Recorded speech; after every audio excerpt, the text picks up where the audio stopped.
I've realized that the way to deal with the politics and the stakeholders within your organization is to think of them as a sort of customer and to use all of your product research skills to figure out the jobs to be done, the personas, the segmentation, the buyer's journey, all of these things, to figure out your value proposition for anything from their point of view, just like you do with customers. Just like you would with customers, don't tell them how great your product is. Tell them that you understand their problems and your product can solve them. Hello, welcome back. My guest today is probably one of the few people in the world who have helped thousands of companies create better roadmaps. Bruce McCarthy. Bruce is the author of Product Roadmaps Relaunched, which is for many the best book on roadmaps out there, and now recently the author of the book Aligned, Stakeholder Management for Product Leaders. I met Bruce in Madrid a couple of years ago and we connected immediately. Bruce is not only a special product mind, but he's also an amazing human being. I'm so happy we met, and I'm very looking forward to sharing this chat with you. We talked about all things stakeholder management, of course we did, from practical tips and habits to mental models, frameworks and practices to help you succeed with aligning your organization and managing your stakeholders. And if you enjoy this episode, please make sure you get Bruce's new book Aligned. I had a privilege of reviewing it, and I'm really happy the book is finally out for you to read it too. All right, without further ado, let's dive in. Bruce McCarthy. Let's get started then. We are live. Bruce, how are you doing? Excellent. Good to see you, Alfonso. So good to see you again. All right, so Bruce, you have written what is for many people the Bible on roadmaps. You have probably seen more roadmaps than anyone in the world. You are the founder at Product Culture, helping all sorts of companies. And you recently wrote a book called Aligned, which I had the pleasure to review. So I have to ask, what motivated you to write a book on stakeholder management, Bruce? I'll tell you the story. I was giving one of many workshops on how to make roadmaps according to the principles in the Product Roadmaps book. And the team absorbed the lessons. They really got into it. They made some great roadmaps and they presented them to the class. And one of the students at the end, there's a Q&A session every time. And so one of the students said, this is great, and we really should be doing roadmaps this way inside of my company. How do I convince the rest of my company to think and operate this way in a proper product approach?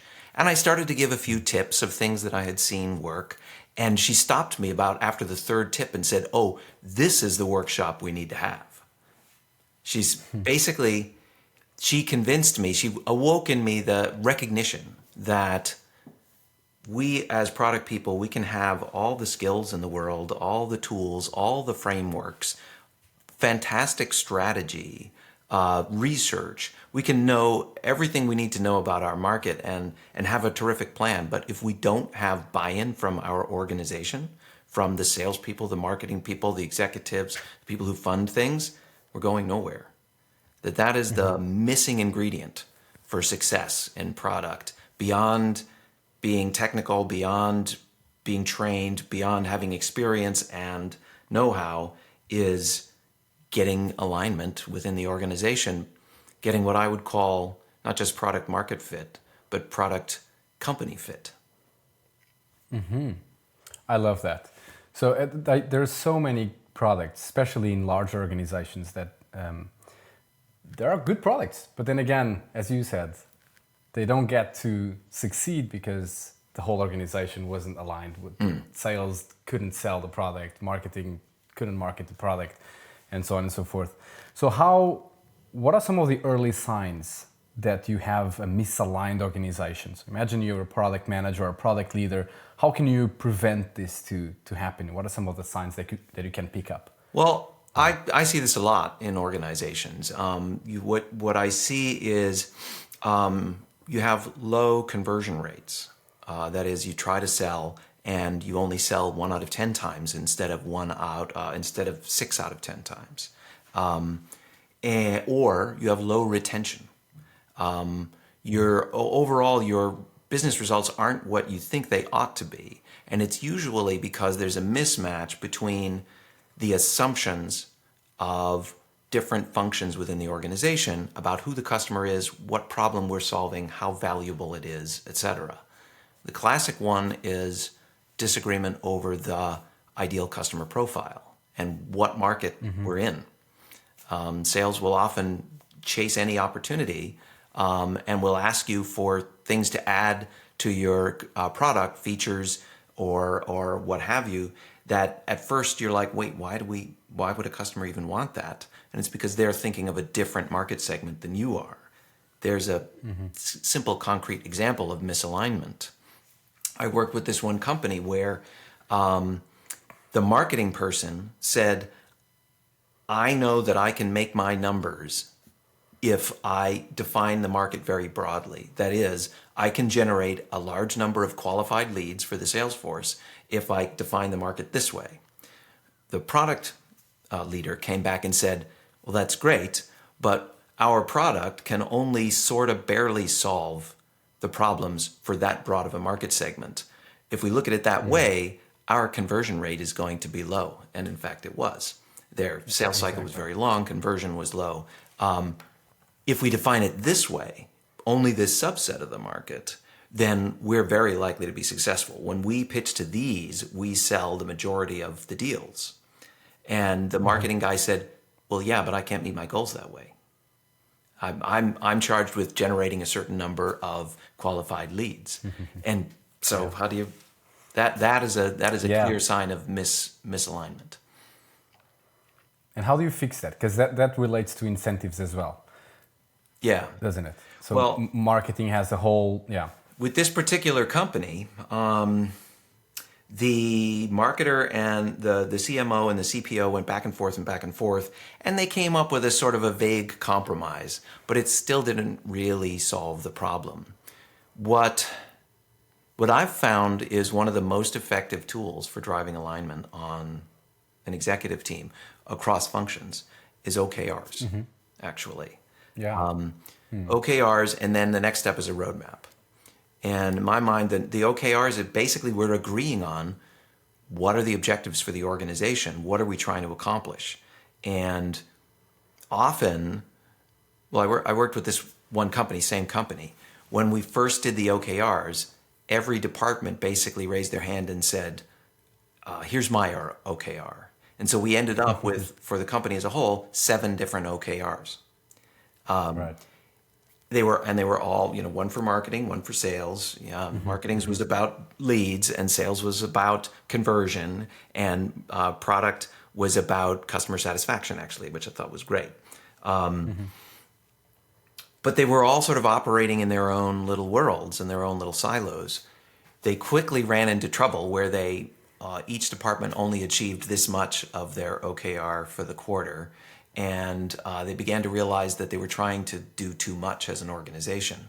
Over time, they went from 7 OKRs down to 4, down to 3, down to 1.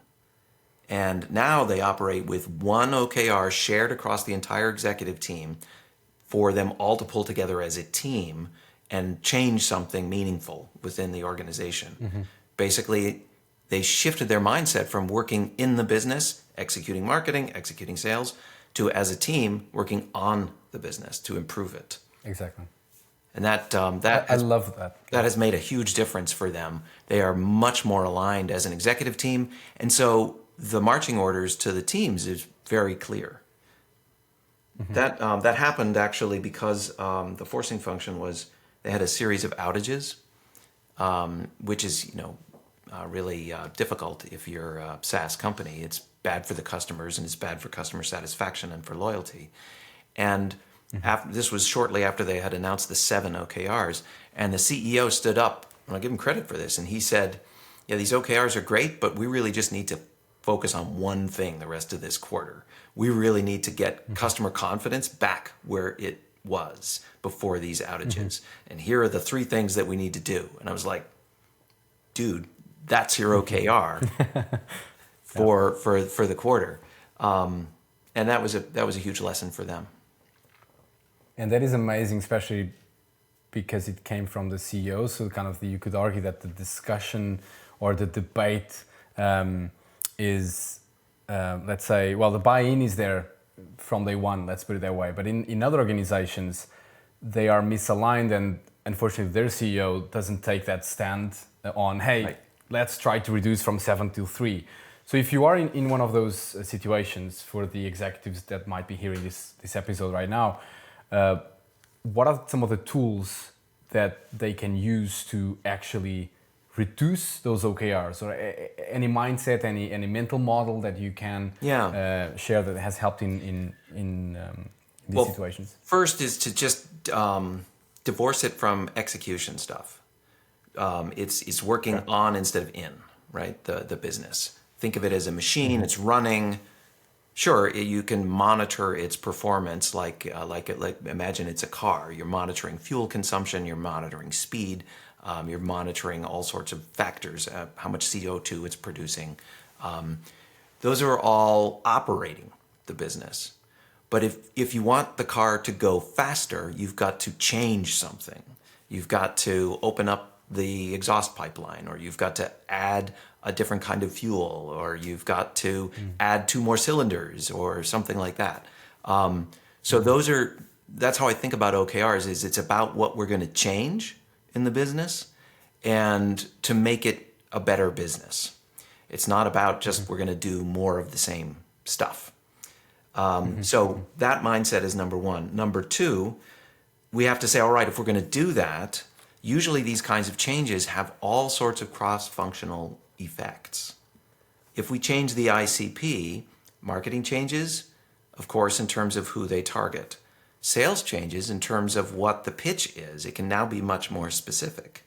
Product changes in terms of the roadmap. What things are we going to be, what problems are we trying to solve for this narrower segment of the market? Instead of sprinkling a little bit over every segment of the market, we're going to really nail the use cases of this one segment that we're really focused on.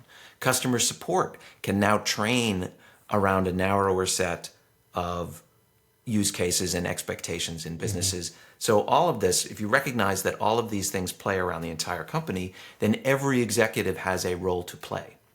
And so explaining to them, which I did, it's no longer about, are you hitting your numbers, CMO? It's about, are we making progress on the change we want to make in our business as a team? Exactly. I think that's such an important mindset change. And also back to the question on incentives, making people understand that it's not about each specific role's contribution, but about the collective overall. Right. Exactly. We want the whole to be greater than the sum of the parts. That's the whole idea of a business. Otherwise, we could just outsource all the different bits. Okay, now this is fantastic. So if someone is listening to this and they see themselves in a situation where they have 6, 7, 12, 20 OKRs for the company, try to reduce that as much as possible, and then trickle that to each specific department on how they might be able to achieve that outcome and focus on a collective drive towards that outcome rather than each specific contribution. That's right. So that's very practical. And we are, of course, talking about company OKRs, I suppose. Do you see that then each department will then, for example, take product, will then the head of product have objectives and key results for the product and different product teams? How do you see that? So I do like to in large organizations? do what they call cascading of OKRs through the organization. But unlike most of the examples in John Doerr's original work, Measure What Matters, most of his examples are departmental. Like he has this famous one that's about American football, where it's like the recruiting team does this, the coaching team does that, and the PR team does these other things. And reality in any given business, even in football, is that there is a feedback loop and there is a tight entanglement between the performance of the team and the sales of tickets. Right? The team does better, they sell more tickets. They sell more tickets, the team does better. And so you can't divorce these things, even in something that has nothing to do with business or product. And usually you can't. Usually everything is a team effort cross-functionally. So I don't like to just cascade them down to departmental objectives. Again, that's about running the company, not about making a change in the company. So instead, what I like to do is to say, all right, this is our goal. We've decided that we are going to improve customer confidence, like in that one example. What are the things that are interfering with customer confidence right now? Well, outages. Okay, that's something that engineering can weigh in on, but product needs to be involved too, because they need to prioritize what the engineering team are going to work on. And they need to balance that against new feature work or anything else that might be in the pipeline. So you need both of those teams cooperating. Also, communication with the customers about any outages or slowdowns, and about when fixes are coming, or about even when things are good, what the metrics are, just so that they have more confidence. Well, that would be customer support. And maybe marketing's involved with that too. So now, in order to achieve that OKR, we have a cross-functional team of engineering and product and support and marketing working together as one team, with an executive sponsor kind of captaining that team to make that change happen. And all of these people are doing it as part of their jobs, but nobody is looking at it strictly from a departmental point of view. Exactly. And so in practice, what you found to be helpful to actually get to that mindset, to foster that mindset? Do you have bi-weekly check-ins with all of these people that are influencing that outcome in different directions, or is there any other things that you usually recommend to get that mindset going? One is, every 2 weeks is about the cadence I recommend for checking in on progress, and that's often enough that you can keep in touch and keep people's minds on it, but not so often that you're just repeating yourselves. A lot of the time, people, when they set OKRs, they just set them at the quarterly level, and then they forget about them, and then they check back at the end of the quarter and realize they didn't do any of that. And it's often because they choose lagging indicators for their numbers, things that don't move very quickly, and that they can't actually see material movement on from week to week. So for that very high level objective of increasing customer confidence, this company knew that it was going to be a multi-quarter effort to really make a dent in customer confidence. So they picked proxy measures, leading indicators, like usage and transaction volume. And the customer support team had a survey tool that they used with customers whenever there was any contact to check for level of confidence and satisfaction. So they actually could watch that micro movements of that week to week, account by account. And they would also target accounts that were struggling, that were in the red, to make sure that they were getting special attention. So every 2 weeks, team meeting, and then someone from that team also reported, one of the members of that team was an executive, and they would report to the rest of the executive team on progress in the management meeting, which happened right after their meeting. Okay. There was one other tier to it in that company, and this is also, I think, best practice. When you get down to the product teams, the sort of they had the sort of typical squads that you would have with engineers and designers and product managers and testers, and those teams each had their own OKRs, most of which, but not all of which, aligned with that customer confidence measure. All right. So basically, you have one company OKR. You may have sort of a higher level OKR, and then each team or each squad, each product team has their own OKRs. Ideally, they all align, but they may not. They don't always. But initiatives that. One thing that a lot of companies also skip is actually going through the process of validating the alignment. or validating that non-alignment is okay in certain cases. So company OKRs would be announced on a certain date, and then the teams would have a week or two to come back with proposed OKRs that aligned or didn't align. And then there would be a reconciliation process where they present to each other, and they critique and provide feedback, and then they see if they can more closely align the objectives, top and bottom, left and right, map out dependencies and tweak the OKRs. Okay. Again, alignment doesn't come without some proactive effort. There was, even horizontally across the product teams at this particular company, the first time we did this, one team said, okay, this is our OKR, and we've identified our dependencies on these 3 other teams. And the first question I asked was, have you spoken to those teams? And they said, well, no, not yet, but we assumed that they'll be available to help us. Well, 2 of those teams were also, all those teams were in the room. So I asked them, can you support them with these things? And 2 of the teams were like, yep, no problem, consistent with what we were planning anyway. But one of them said, actually, no, we've got this completely other thing that's going to consume our capacity 100% this quarter. It's already ambitious. We just don't have time. So they had, that first team had to rethink what their plans were in order to execute without help from this team.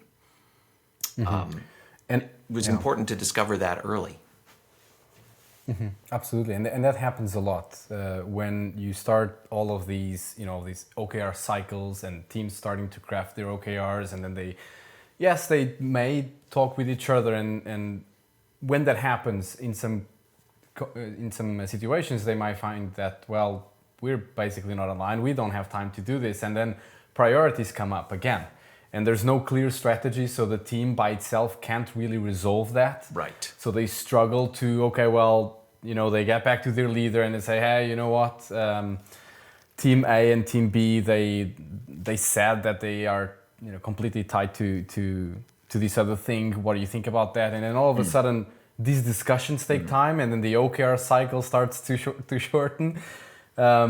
So what do you and this think has happened with this company over the couple of years that I have worked with them. They've gotten faster and faster and better at alignment, and that came along with the narrowing of focus at the executive team. Because if there's one overriding goal, then it's pretty easy when you have to make some sort of a trade-off, like, well, we can't do both of these, which one should we do? All right, which one will help us more with this overriding OKR?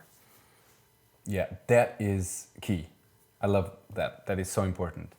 Okay, another thing is different opinions. What do we do when we disagree with each other? Yeah. Different leaders, different teams. We talk a lot about how do you usually this resolve that? In the book, and I think there's a few principles that I would pass along. One of them is, first of all, just empathy. Just when someone disagrees with you, start with listening. Start with the assumption that they are a smart person and well-intentioned, they've thought this through, and there's just something you don't know that is making them think differently than you. That's a huge assumption that I think it's easy not to make. You think you know what you're talking about, and you hear somebody say something that just sounds stupid to you. Rather than assume that that's what's really happening, assume there is something you don't know. Get curious and ask.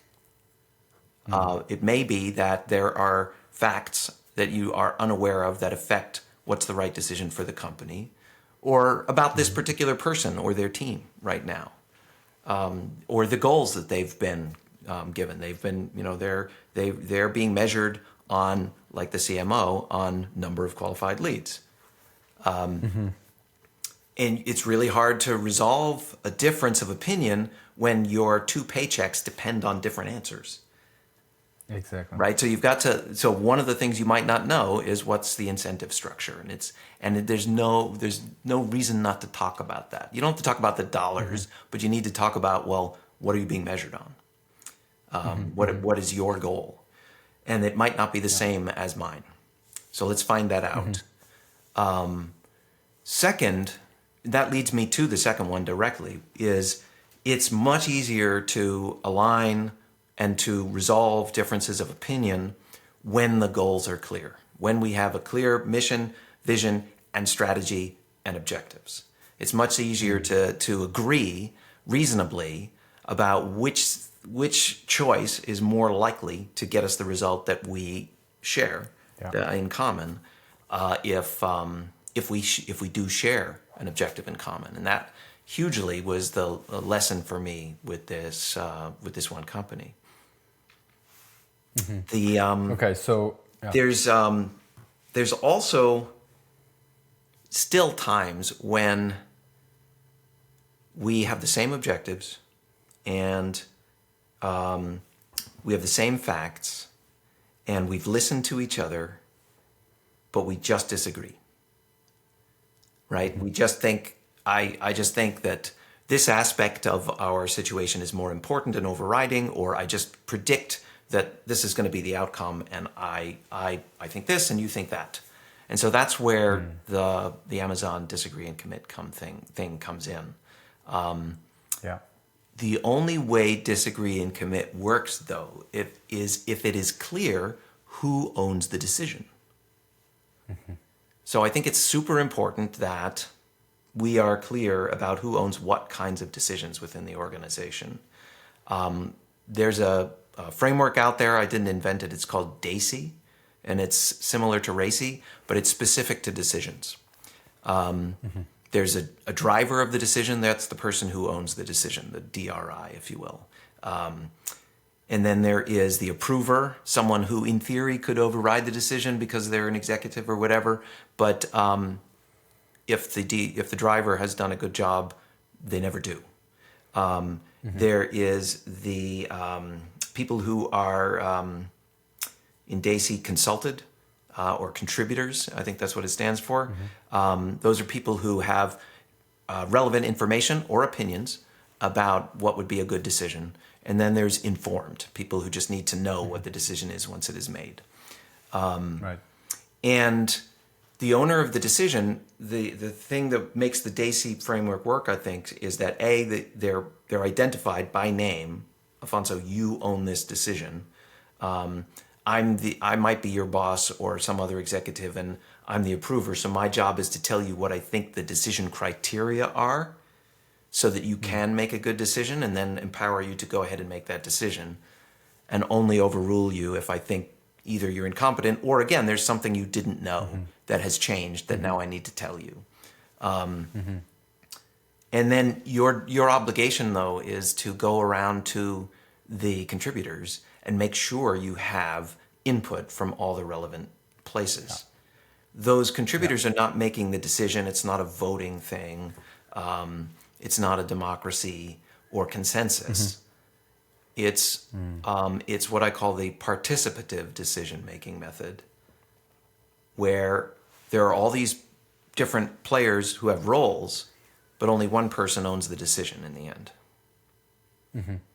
Okay, there's a lot of great stuff here to unpack. And just to be clear for people listening, all of this is explained in the book, Aligned, that Correct. you just wrote. Okay, great. So they know where to go to dig further.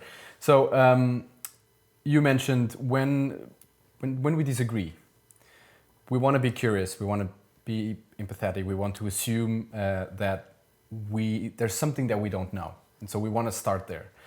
We also want to try to understand the incentives behind this person, behind the work that she's doing. Try to dig into what their incentives of their role actually is, and then we want to take us back to the outcome that we collectively want to achieve, and take that as the foundation to foster that conversation that we're having. Right. And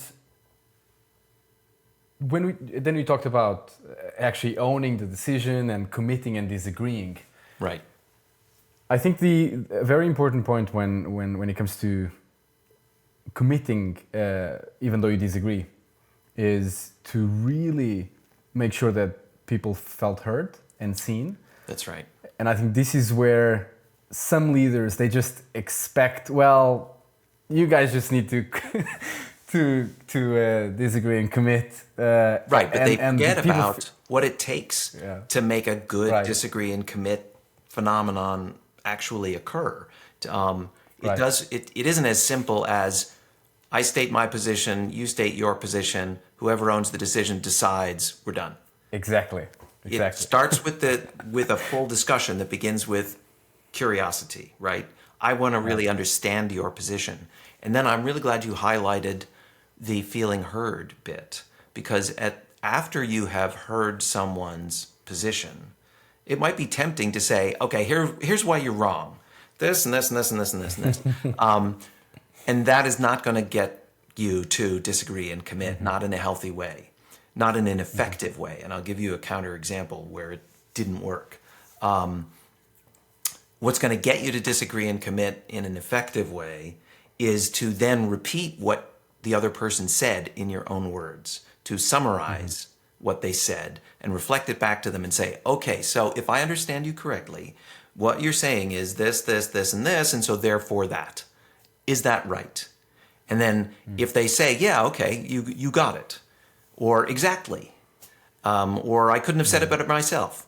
Once they feel that you have completely understood them and they have felt heard, then they're much more willing to hear a contrary argument, because it's only fair at that point. You're saying, okay, I heard you, I totally get it. Let me tell you my point of view and why it's a little bit different. And then you've been good enough to listen to them. Hopefully you get a more sympathetic, empathetic, full listening to what you're saying. And ideally they come back to you and say, okay, so I said this, but what you're saying is this. All right, that's great. Why are we different? Where are we, and let's see if we can get down to the root of the difference. Ideally, the root of the difference turns out to be a misunderstanding or a missing fact or a different interpretation of the objective. And maybe there's somebody else who set the objective that you could go to and get a better understanding, a shared understanding of that objective. And then maybe the disagreement goes away. Sometimes, though, like we said, it still doesn't. But now you've created such a feeling of cooperation and goodwill with the other person that if I own the decision, when I say, okay, based on everything that we've discussed and my understanding of your situation, I hear why you want to do X. We're going to do Y, though, because of this. And I hope it works out, and I hope you'll support me. And if you've done all of that homework, the chances are good that they're going to say, all right, I still disagree, but I get why you're going to do this. Let's make it work. Exactly. Absolutely. Very well said. You also mentioned something very important, Bruce, that I wanted to highlight. You mentioned that it's important that we don't strive for just consensus for the sake of consensus. How do you strive for that then? Instead, how do you avoid consensus for the sake of consensus, and why is this important? I think it's important to discuss explicitly what our decision-making method is for any different sort of decision. I think Bain and Company described this 4 different quadrants of types of decision-making that organizations go through, or rather styles, cultures, if you will. One is directive. And that's just top down. One person or a very small number of people decide behind closed doors and they just tell everybody. So if there was Daisy, there's just basically a driver or one or two drivers and a bunch of informed, and that's it. And everybody's just sort of expected to go along with the founders or whatever. And that's good because it's quick and decisive. But it's bad because it probably doesn't make good use of the brains around the organization and the information around the organization. So sometimes decisions are made too quickly without considering all factors, and they turn out to be bad decisions or they need to be reversed. Also, people are not bought in. They feel powerless because they never had a chance to just say, well, yeah, but you forgot about whatever fact I might have at my disposal. The opposite end of that is consensus. Consensus is where we have to get everyone to agree before we can move forward. This is like trying to get a large group of people to decide where to go to dinner. Yeah. It's just going to take forever. Everybody has a different opinion. I like pizza, you like fish. It's just, how are we possibly going to decide? And everybody, over time, it takes so long, people begin to change their minds, and you have to go back and realign, and you end up in decision paralysis. And decisions are not, they're not quick, and they're not durable. So we need to split the difference between those two. And that, in my mind, that's the participative. You still want input from people. That's where you get a better decision. You find out things you didn't know or didn't consider. And then one or a small number of people make a decision. And Exactly. you get the best of both worlds in that you get better decisions being made because of more information, and you get more buy-in from people who feel heard. So the execution also goes better. Yeah, totally agree. And then in a product context, product managers and product leaders that are hearing this conversation, now that we're talking about in a context of objectives, for example, it's very important to have that negotiation between product leadership and product teams. Teresa Torres and Hope Kirion, they call it the negotiation, which I like a lot. But then at the end of the day, strategic context, as Marty Kagan puts it, is owned by the product leader. That person owns that decision. That's right. But of course, as you mentioned, you want that negotiation, you want that conversation, you want those inputs, you want people to feel heard and seen, and then you want to make that decision. And so far we talked about OKRs, which is, One thing that was embedded in that is some decisions are owned by some people and other decisions are owned by others, right? So what is the strategic vision and objectives for the next few years for the company as a whole? Well, that's the executive team and ultimately the CEO. And what is the product vision and the product strategy? That is product leadership. What is what am I working on in terms of themes for the next few quarters? That's the product manager for a particular product or part of the product. And how are we going to go about technically implementing that? Ultimately, that's the engineering lead on that product, right? Those are that's how decisions are distributed. There's a DAISY model for every sort of decision within an organization. Absolutely. Cool. And you mentioned that roadmaps is also a tool to foster alignment. Yeah. So far we talked about OKRs. We mentioned company OKRs. We mentioned a bit more specific to each product team. We mentioned shared OKRs. Let's talk about roadmaps a little bit, just to touch on this. The process of road mapping. Take the case that you are head of product, Bruce, and you are listening to this conversation, and your goal is to align with sales, with marketing, with all the teams. You want your executive team to be aligned with that roadmap. You also want the board to buy in the themes that you have in there and so on. How do you very practically, what's your very practical advice to align the organization around the roadmap that you should be crafting?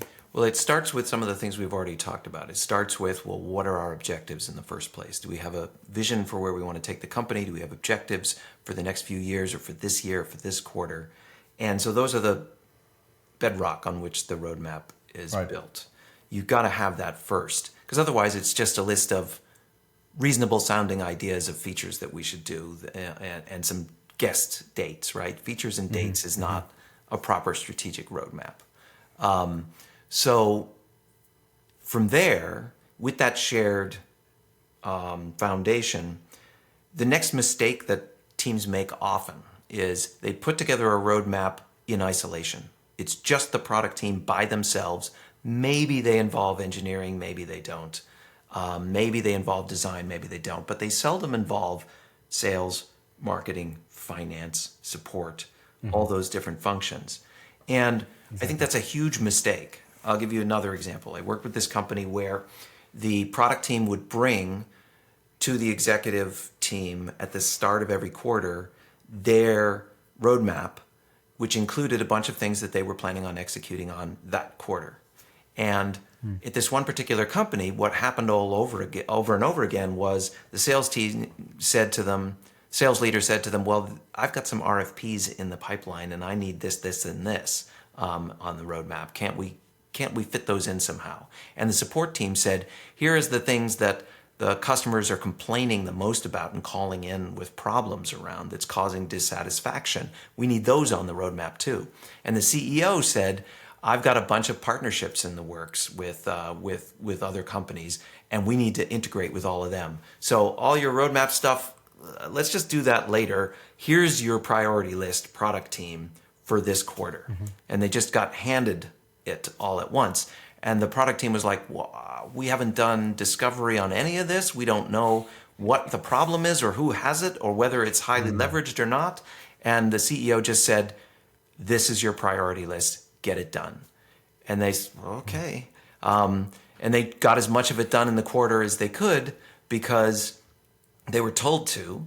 But lots of it flopped in the marketplace because they hadn't really discovered whether it was valuable or viable or feasible. They hadn't really done all the work to validate that these were the right things, and they didn't have time. The pressure was on to get it all done by the end of the quarter. So this situation persisted until they finally came to an agreement with management that there was an objectives-driven process that needed to pipeline things over multiple quarters, and that they would be working on some stuff while researching other stuff in classic dual track sort of approach. That has turned out to be much more effective for them. But in that case, the executive team just didn't really know when they were supposed to give input, so they gave it at the first opportunity, which was when the product team came and presented their roadmap. Instead, the method that I work with companies on is it's a team sport from the beginning. We have a road mapping process where we bring together all those functions that I mentioned, and we have regular workshopping with them where we develop the roadmap together. And it's only partly about features. It's mostly about what problems are we solving and for who, and how does that help us move toward our objectives. And once we've established that, then it gets reduced down to, okay, this feature and this marketing campaign and this conference that we should attend and so on. Not until we've all agreed on knocking it out of the proverbial park for a certain customer around certain key problems that will make a competitive differentiator for us. I love that. So get everybody in the room or relevant people in the room and have that road mapping process together, highlight the outcomes you want to achieve collectively, right? And then dig into specific outcomes of specific roles or disciplines.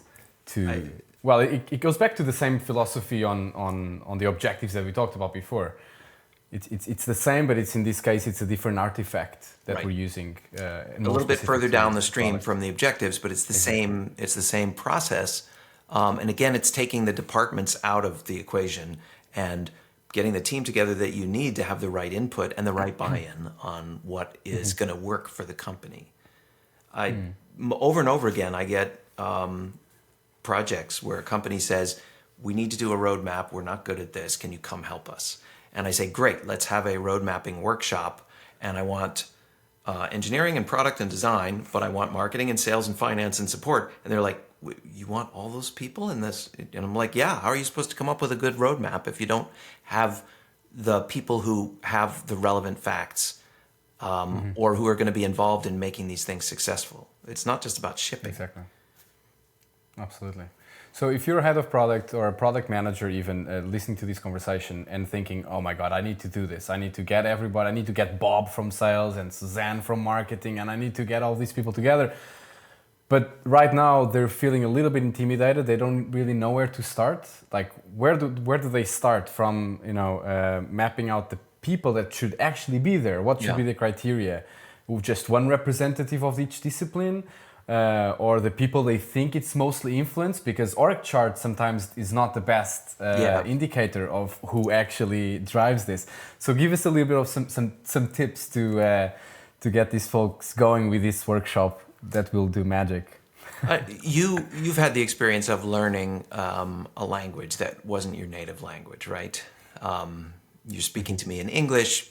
That probably is not your native language, and So I don't know if you've found this, but what I have found is when spending time in other countries and trying to learn a few words to just get around and trying to learn how to pronounce things, I've discovered that thinking about how the words are spelled is worse than not knowing how they're spelled.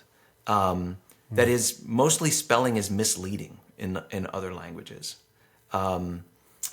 Especially, I tried to pick up a few words of Chinese when I was working in China, and the way they've written out the words in Western letters just doesn't correspond to the way Westerners pronounce any of those letters. So eventually I just abandoned that and just listened to what people were saying and adopted that and tried to just imitate the sounds without trying to figure out how to translate the letters into those sounds. And I think org charts are like that. They're kind of worse than useless. They're kind of misleading. Yeah. You think that because the CEO is at the top of the org chart, that therefore they call all the shots, and that if you get their okay on stuff, everything is fine. I discovered in a job that I had that actually the CFO really called all the shots. If you didn't have his buy-in, then you weren't getting a budget and it wasn't happening. And it took a while to figure that out because I worked for the CEO. I figured, that's all I needed. And so there's always these hidden power players within the organization. If you work at like a lot of us in a matrix organization, there's a whole other layer behind the matrix, right? That you need to think about. That is the power dynamic. If you have a sense for like who is the CEO always having coffee with, that person somehow has more influence than anybody else in the organization, except maybe the CEO. Or what function did the CEO work in before they became a CEO at this company or any company, right? If they were an engineer, that gives you a clue about how decisions are made, where the power lies within the organization, what really matters within the organization is probably technical in nature. On the other hand, if they came from sales, the most important deals are probably going to be top of mind, and you can't afford to be blind to that. So you've got to figure out where the power players are, and you've got to figure out what matters to them. You've got to do a customer discovery interview, but for stakeholders. You've got to basically map out, think about it also over and over again. In writing this book, I've realized that the way to deal with the politics and the stakeholders within your organization is to think of them as a sort of customer and to use all of your product research skills to figure out the jobs to be done, the personas, the segmentation, the buyer's journey, all of these things, to figure out your value proposition for anything from their point of view, just like you do with customers. Just like you would with customers, don't tell them how great your product is. Tell them that you understand their problems and your product can solve them. And so, if you can solve the CFO's problems, you probably have a winner. That's such a good point. I love your point on the org chart. And there's just a little story. There was in a company I used to work, there was a new VP of engineering that joined, and we had a meeting, myself and another VP of product, and he asked us, so who makes the decisions here? And this other VP of product started saying a few names, like, the CPO and CEO and blah, blah, blah. And then he looked at us and said, yeah, but who actually makes the decisions here? Right. And it kind of gave us the look. And the funny part is that our answer was a little bit different, because there are, as you said, some people that are incredibly influencing in their organizations, and it's very important to understand these dynamics in your organization, especially if you work in a large organization. And then you mentioned something really important to highlight as well, which is the the CEO's background. If you have a former engineer, you most likely, if that person is in the job for a long time, you're going to have an engineering-driven culture. If you have a CEO that is a product person, chances are that product will have a big role in that company. Design, the same goes. And so it's very important to dissect even to that level. Think about the background of the executives and then really try to understand the correlation that might have with the culture in your company, absolutely. and how that might be that might help you navigate the organization even better. So very important point. Great. All right. We need to start wrapping up, Bruce. So just a quick question: where can people find you, and where can people learn more about your book? Tell us a little bit about that. When is it going to be out, and so on? So my website is productculture.com, and on it we usually try to let people know where we're going to be in terms of speaking or conferences, etc. So if you want to connect in person. Also, obviously, I'm on LinkedIn. I've stopped really posting on Twitter/X. My observation is that X also means former, so make of that what you like. So LinkedIn or the website. I have a newsletter. Every week it's called One Thing on Product Culture. It's super short. I actually call it a nano letter. It's meant to be read without any scrolling on your phone, so that it's faster to read than to file it in your to-read folder that you never look at, like me. We also have a book club. It's the early readers of the book who have been with us through this entire journey for a couple of years, and you can sign up for it on productculture.com. It's fascinating. It started off as our early audience, like give us feedback on the book, but it's turned into a group support every month Zoom call for people struggling with dealing with their stakeholders. So I encourage people to sign up for the group. We're going to keep it going after the book is published because it's useful to its members to connect and share challenges and get advice and feedback from the group. But to the book itself, it's called Aligned, Stakeholder Management for Product Leaders. It's basically about all the tools and techniques that we've been talking about to navigate the hidden landscape of your organization and go from a great strategy to a successful product, and a promising career to a successful career as well. Mm-hmm. All right, Bruce, it was amazing to have you. It was great to see you again and talking with you again. And wish you a great one. Yeah, you too.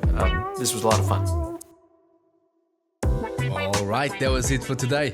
I hope you enjoyed the episode. Make sure you subscribe to my newsletter so you don't miss out, and see you next time.